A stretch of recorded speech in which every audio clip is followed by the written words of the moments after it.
Hi, my name is Greg Palia. I'm with West Roofing Systems, and welcome to another edition of Whiteboard Roofing.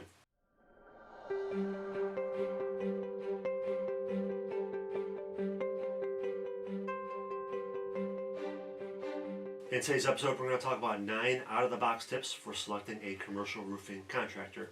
So the first one is, do they have good communication speed? When you went to the website and filled out a request for a quote, how fast did they get back to you? Did they take a day? Did they take a week? But this is kind of like a baseline for how the relationship's going to go forward. You know, if you have a question about the roof that they're doing, are they going to get back to you, promptly, or are they going to take forever? But that's just something that people don't think all the time with. That can set the baseline for future communication. But people, they just don't respond quickly, and it's a kind of a red flag if they're not communicating quickly with you. Second thing is, do they have a full-time internal service department? This is huge. Because some people, they'll just pull a guy off of a new construction job and send him to your place to quickly do a repair.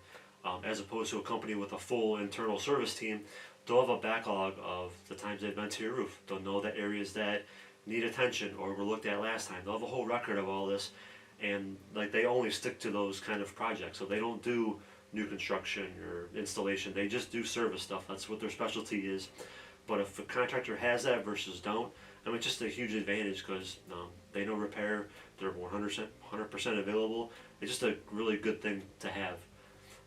Third thing is, do they outsource work? It's a huge thing.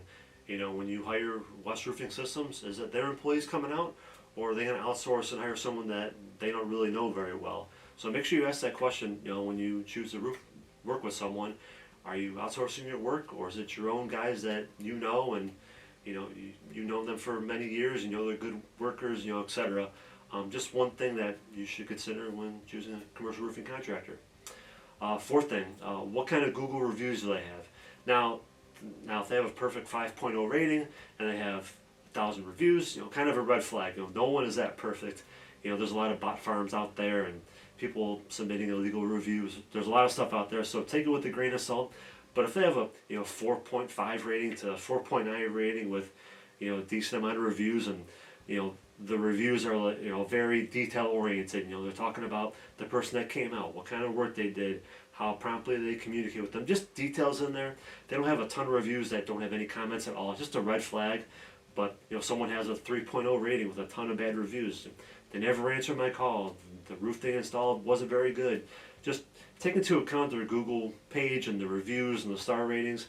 There is some clout with that, but not all on game, but definitely something you should look forward to, especially if someone has a lot of bad reviews. Might not be the best choice for you.